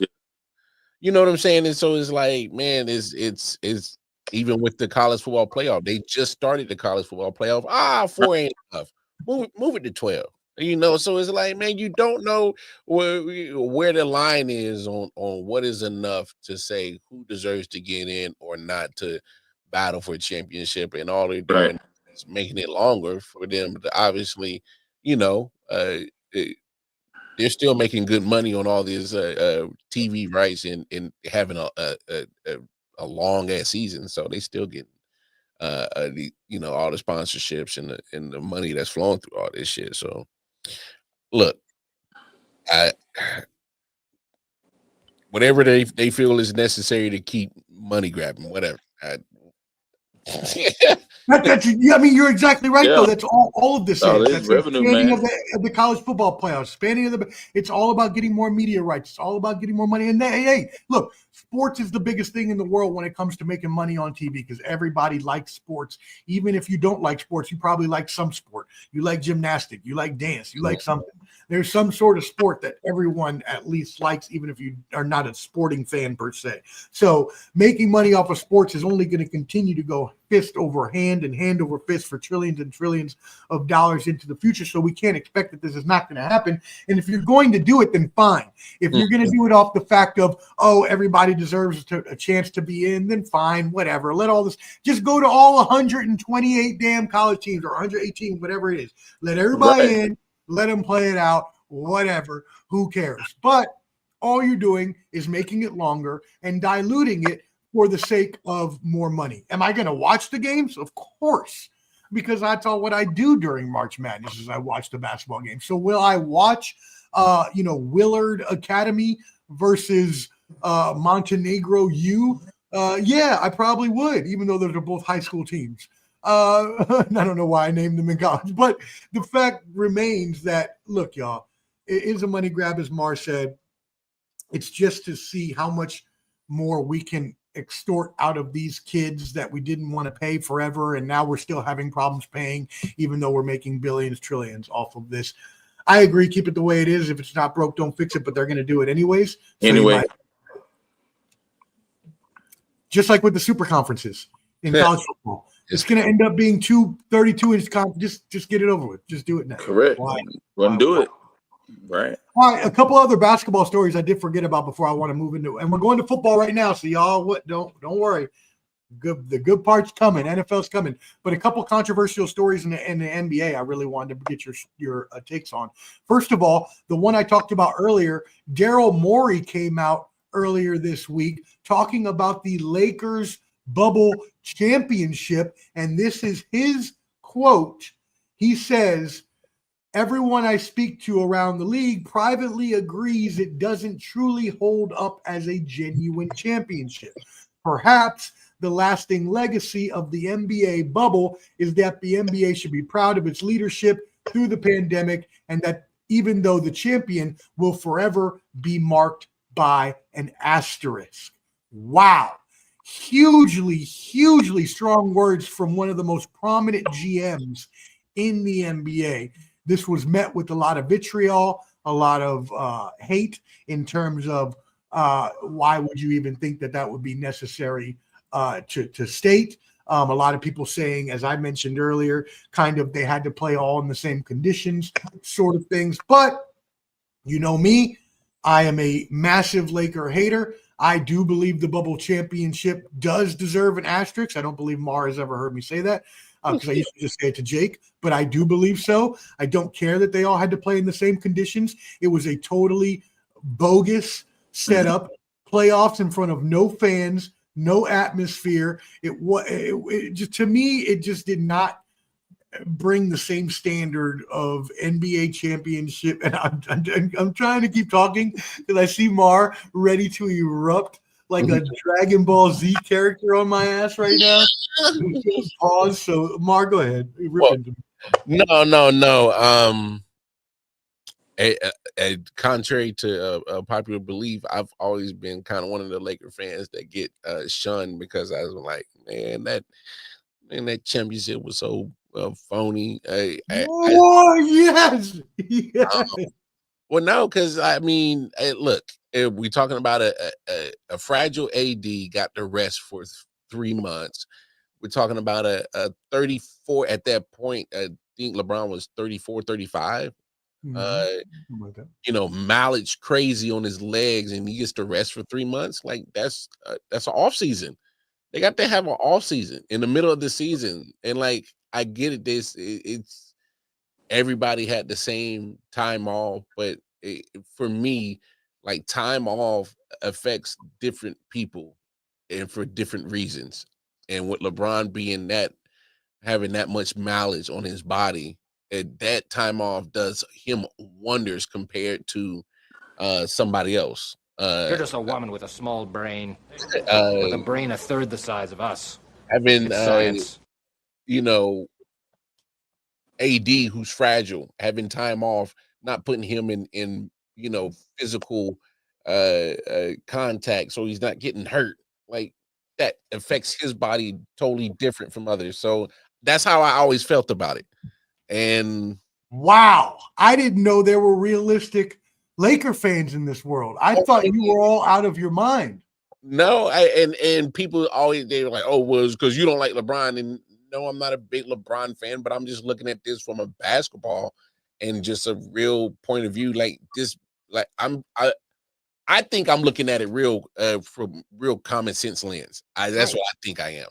And some people, oh, you're a hater. I'm like, I don't know. It's like I just look at it so different. Like it just wow. I mean, that makes sense to me. That, but for Daryl Morey to say it, I'm a fan. I'm just talking like barbershop talk. I can say that. I got the podcast and the platform to do that, and that's what I do.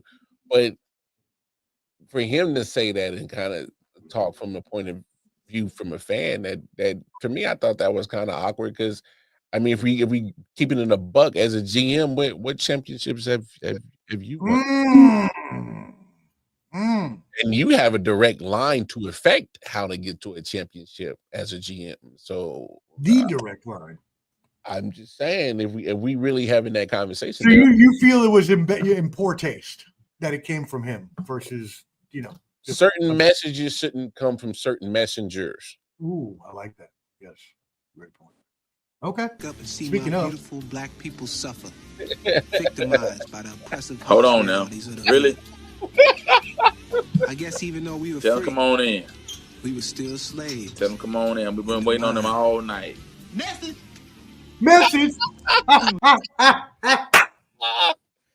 Will always and forever be one of my favorite movies of all time. Don't be a menace to South Central while drinking your juice in the hood. Just a tremendous, tremendous movie. That was that was wild, wasn't it? I love it. All right, cool. So just wanted to get your thoughts on that. Canteen.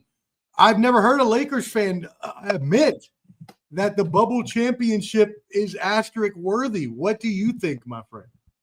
Basu, the booty juice in your breath. The booty juice championship of the world. No. But listen, man. Like you're saying he's booty juice for saying that? Oh, okay. No. I'm just saying the whole thing with the whole championship, man. We had to adjust to a different norm. Even during football season, basketball, all that stuff. You cannot enjoy a game without all the crowd antics and all the people pushing the game up and down the floor the duration of the basketball game. Right. I wish you could get. I thought you was bringing Jake on a few minutes ago. That's why I was getting all excited when you kept saying all this other stuff. But here's the thing. I wish. Jake, Man, I thought Jake was about to come on, but Jake is hype about that championship. He's a LeBron lover. He's all into all the madness and stuff. But hey, I don't even think they should have had a championship that year. I think they should have just said, hey, whoever won their conference, and then just kind of put a null and void for a championship and moved on. Okay, so you think they should have? But there was nothing that we could just say, hey man, the Lakers did. There wasn't. Right. Yeah, I hear you. Okay. All right, cool. Well, no, I mean, that makes sense. I understand that opinion completely. I already told you, the way that I feel that it was just a different environment, and I didn't even take into account what Mar said, which even makes my argument sound more valid, is the fact that they had so much rest in between time and how that can help old people especially. And injury prone people especially, you know what I mean? Speaking of old people, someone who just had to wake up to use the bathroom in the morning, Flores checking in from overseas. What up, bro? That's crazy. What does that mean? Because I said the old man got to get up and use the bathroom. Hey, shout out, Flores. We see you. Thank you for defending this country. Moving on. All right, cool. Let's keep it moving into another basketball story really quick. Gilbert Arenas was arrested and charged with running an illegal gambling business out of his rented mansion. He denies that he was released on bond after he pleaded not guilty. He says he only owned or rented the home out for these poker games, these illegal poker games that were held from September 2021 through July 2022 at an Encino, California mansion. He says that he collected rent through an intermediary while others played games, but he said that he did not actually participate. Obviously, we do not know that to be true, but the allegations also had pictures of, actually, you know what? I just got to show you this because it's hilarious. He's like, hey, look, I didn't have any part of this. I'm not involved in any of this. Yet, here's the pictures that the cops took of the poker table at Arenas Poker Club. Sir, name on it. Sir, your name, your jersey, your number. You ain't know nothing about this. You ain't know nothing about. Okay, all right. Hey, Gil, Agent Zero. You know I love you, brother. We're from DC. You know I love you. Bro. Mar. No, that's crazy, bro. What are your thoughts on this situation, Mar? What you think about this illegal? I said I ain't got nothing to do with none of this, but my name on everything, bro. Hey, Gil funny, bro. He you know, his content reflects his wild and crazy antics. So this is another one of them. It doesn't move me, but it just, I just laugh at it because I'm like, hey, here's Gilbert Arenas making me laugh again because he's being goofy. So a complete fool, goofy.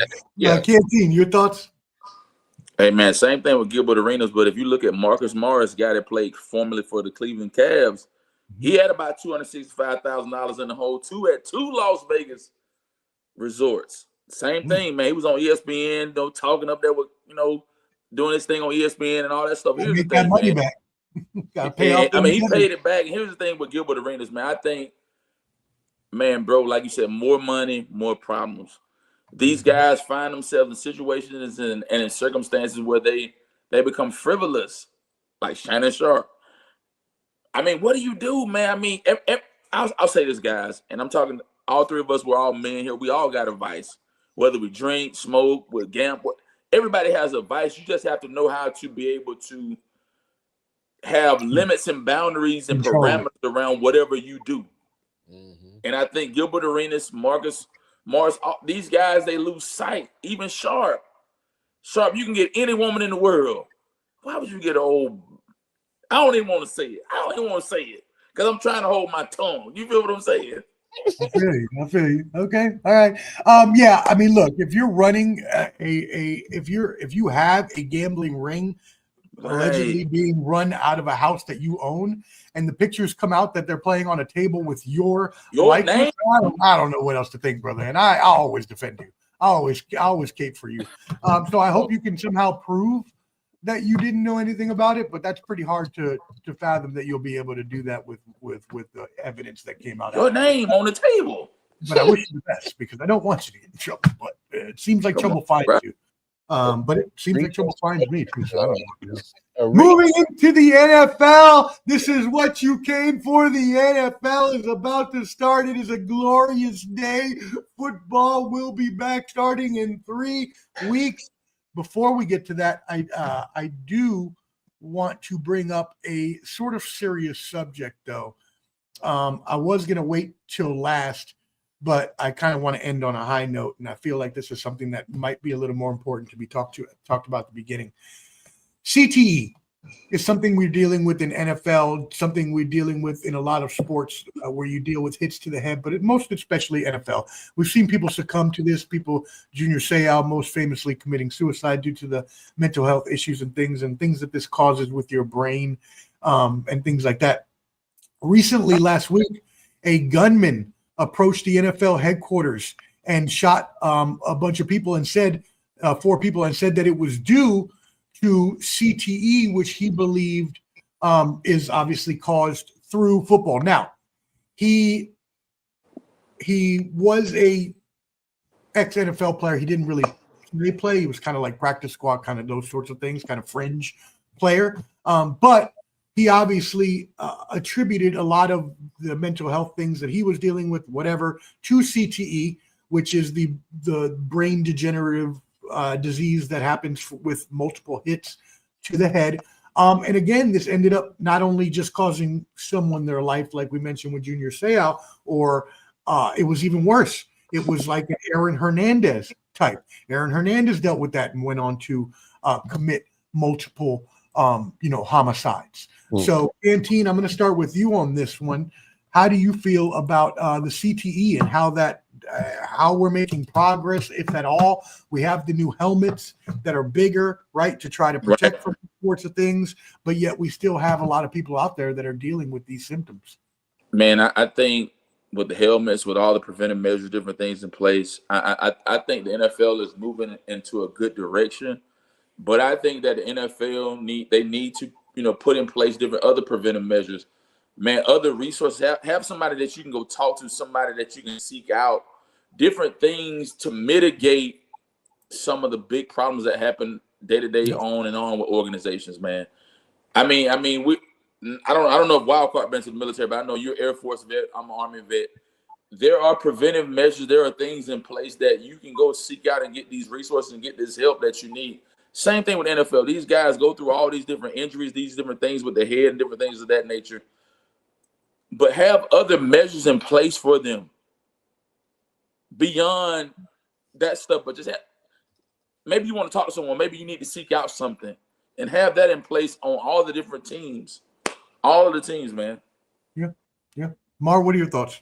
Yeah, can hit it on the head, man. Being proactive and coming up with preventative measures. Obviously, we don't know the full extent of CTE, but the fact that now that the lid's been kind of kicked over on it, and that's something that we are now speaking of as just fans.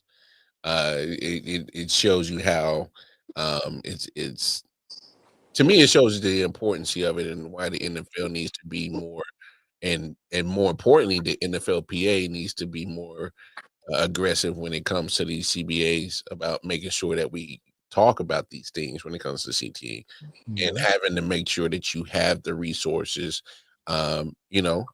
because unfortunately, the measures right now, guardian caps, helmets, and it can only do so much. Right. It's still a violent sport. So, but taking care of these players health-wise, insurance, healthcare, post-career.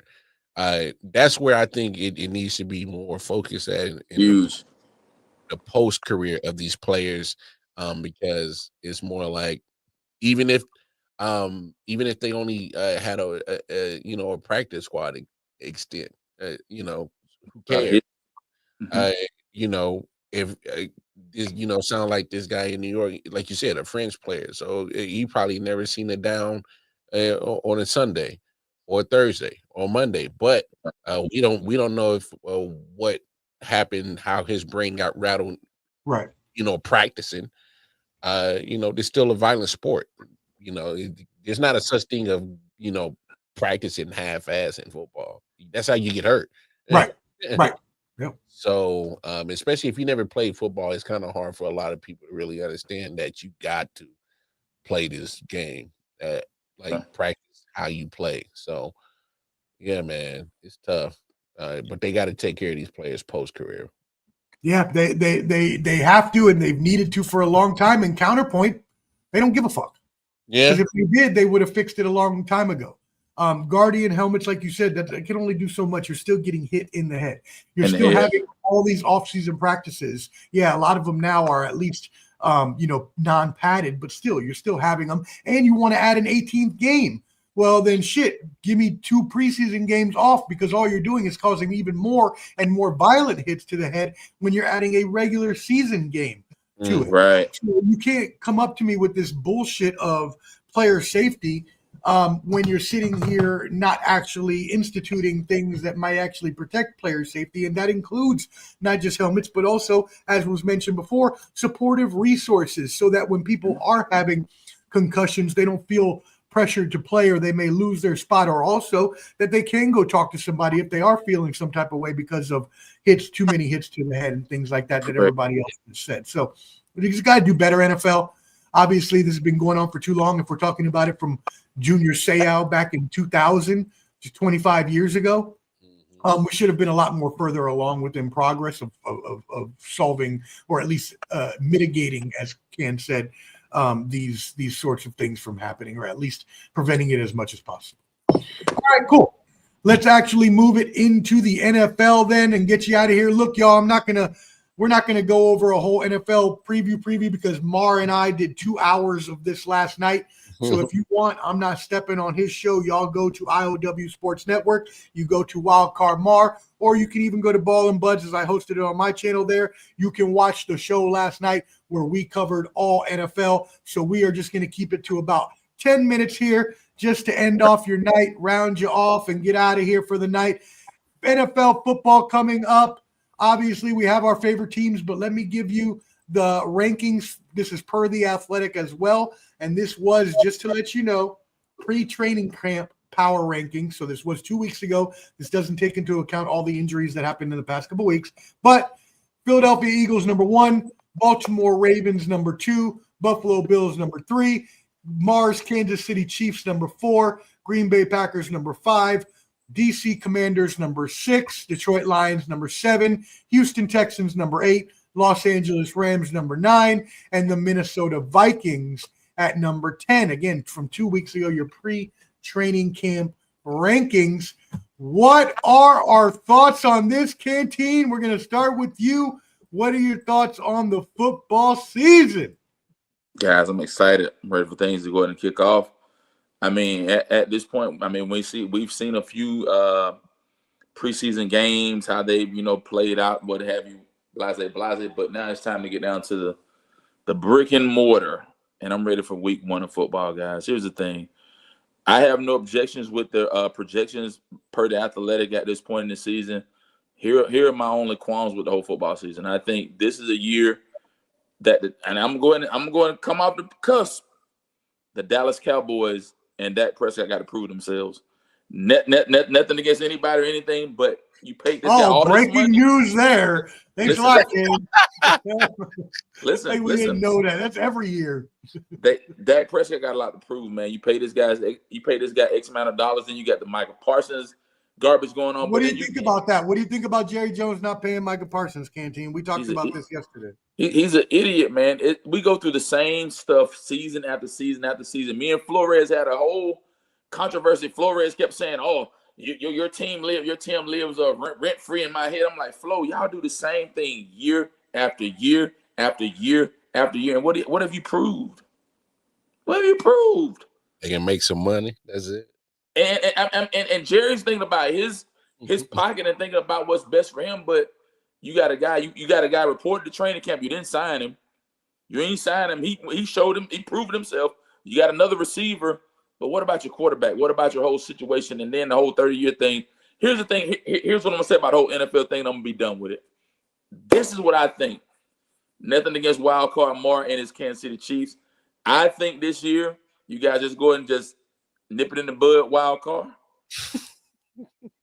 But if the Buffalo Bills do not go past the AFC Championship, I got big problems with them. Okay. Are you saying that the Chiefs are what? They're not going to make the playoffs? Is that what you're saying? Oh, they'll make the playoffs. They'll make the playoffs. Oh, okay. They'll win the division. They'll make the playoffs.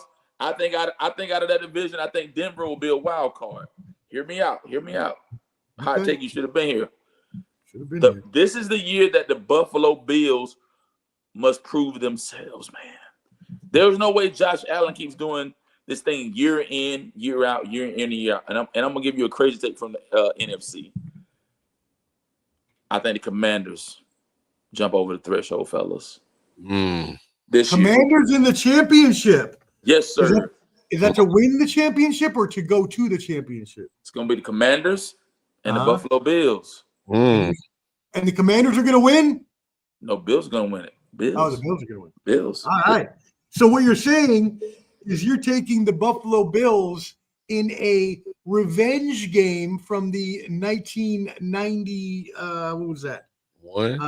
93 Super Bowl, where the Skins beat the Bills, or was that the Bills? It's one of their 4 they lost. Man, it was one of the four of those years that they lost 4 in a row. Mar, what you got? I know we talked a lot about this last night. What you got? And by the way, if you have any storylines or anything you want to talk about as well, because Canteen, I know you want to talk about. I forgot. You should forgot Shedeur Sanders. Yes, we'll caveat on that on the back end. We'll come right back to it. Yeah, for sure, bro. No, I'm gonna keep it simple, man. They about to run that Super Bowl back, and Patrick Mahomes is about to get revenge. Wow. KC. All right. Philly is too damn good. They draft too damn good. They know when to move off of players. They thank you, CJ Garnett Johnson. Yeah, get the hell out of here. Thank you. So they know when to move off of players too.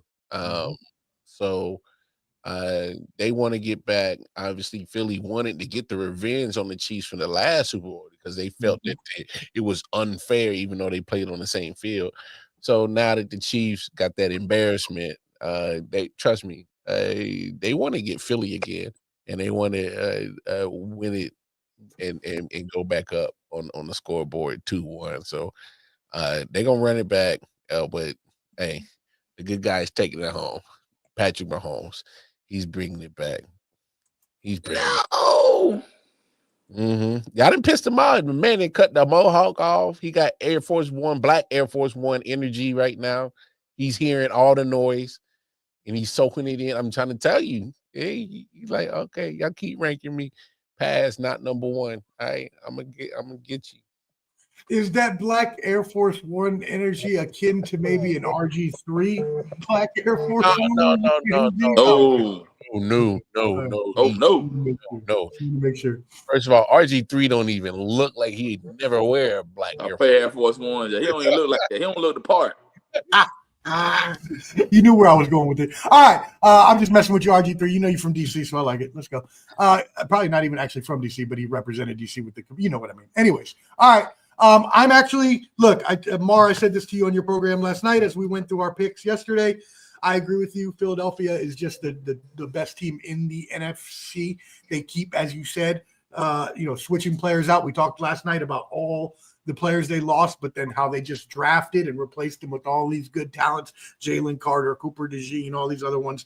So Philadelphia, I can't see any team that would – the only other team that I can think of, and this was the other team that I had there that I thought about, okay, I kind of want to put them – and now that I'm thinking about it, I might actually just put them up there. You know what? I'm changing my mind. Changing my mind. The Detroit Lions having to replace coordinators and everything will get revenge on the DC Commanders and go to the championship for the NFC to play. I know Canteen's looking at me all crazy. I didn't want to go with the Eagles again. I just feel like that's just been picked too many times. So I'm going to go with the Lions.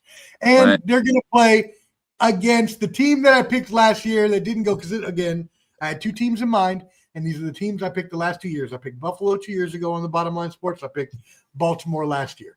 I am going with Baltimore again this year because at some point, we got to get over the hump, and Lamar Jackson has to win that championship. I am going with the Baltimore Ravens over the Detroit Lions for the NFL championship. Imagine he gets a ring before Josh Allen. People are going to go ape shit, bro. I mean, he should. He got 2 MVPs before Josh Allen got his too. Lamar Jackson's a better quarterback. I don't understand what there's not even look, Josh Allen is a great quarterback. Awesome. Amazing. He's not Lamar Jackson. He's just not. He's not as fast as him. He's not. I mean, their arm accuracy is. I mean, I guess depending on what you're talking about, long passes, Josh Allen, short passes, intermediate passes, Lamar Jackson. But it's just like no, just give me Lamar Jackson all day. Anyways, all right. Well, speaking of Lamar Jackson, let's talk about another quarterback in that veil before we get you out of here. I know this is something Canteen really wanted to talk about, so this will be our last subject of the night. Shedeur Sanders. And Mar and I talked about this on his program yesterday, Late Night Owl, and how Mel Kiper went off justifiably so. Shedeur Sanders was ignorantly, irreprehensibly, abhorrently drafted in the 5th round and passed over by so many teams that needed quarterbacks, including my bum-ass Raiders that should have drafted him in the 2nd round. It's a complete abomination that he even lasted that long, and we all know really what it's about. We don't really have to say the R word, but we know that's also involved in when you talk about how flashy he is or how he felt about his way coming into meetings and things like that. A lot of these things are code words. A lot of these things are buzzwords.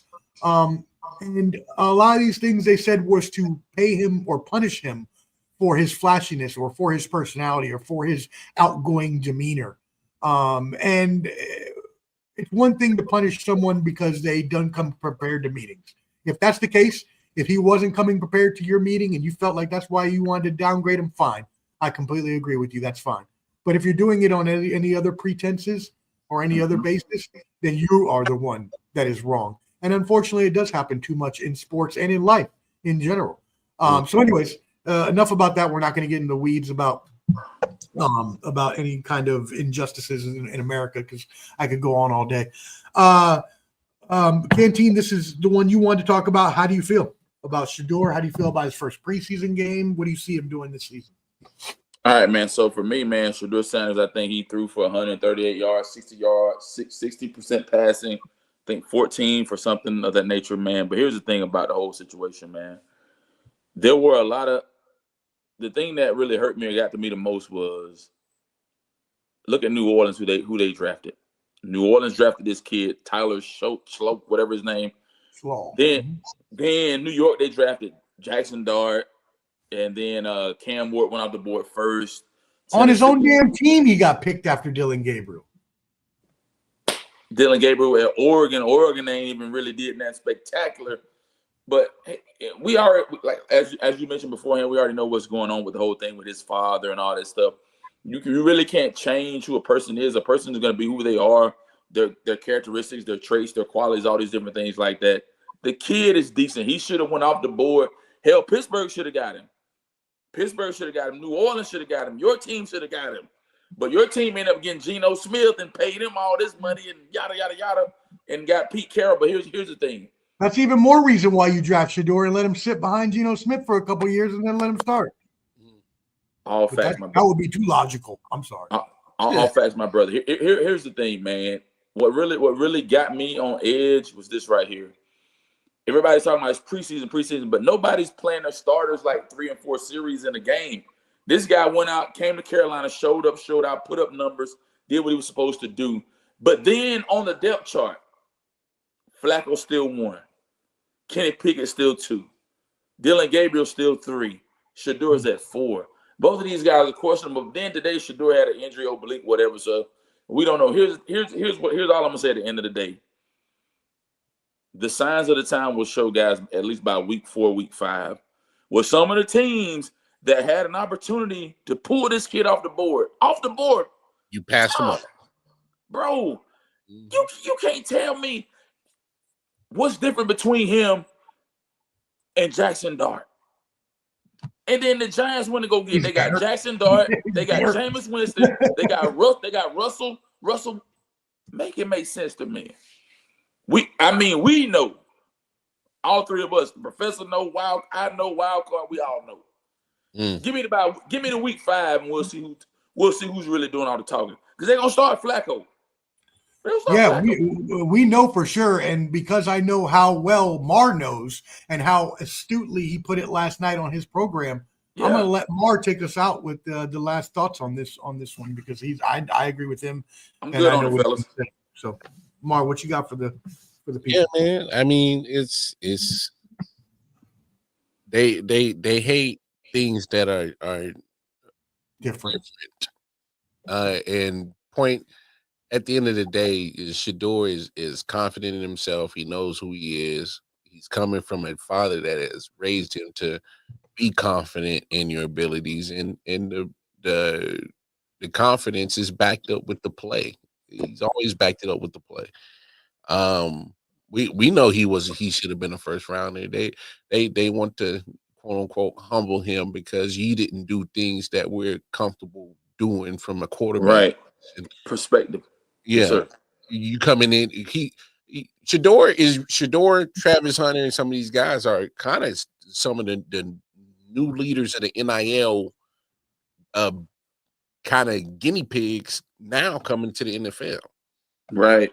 If we really put it into perspective, they're kind of like the guinea pigs at NIL, where it was kind of like brand yourself.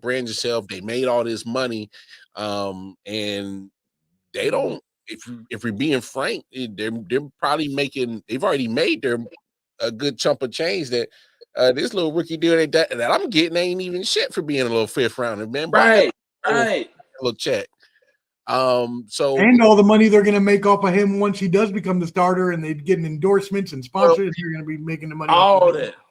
I'm pretty sure he's getting a good little jersey sale check right now because his jersey sale. He has the most jersey sales right now. His jersey flying off the shelf because the fans know exactly what Mar's saying right now.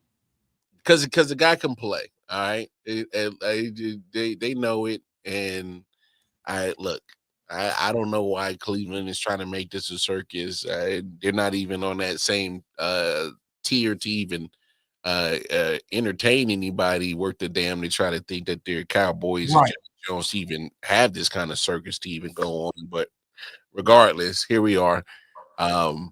Look, they better capitalize on it and start building around him. But we've seen him kind of, play with not so great offensive line and still make shit happen. So Shador's gonna be fine. It's for everybody else to get comfortable with his style of quote unquote what a quarterback should and shouldn't do.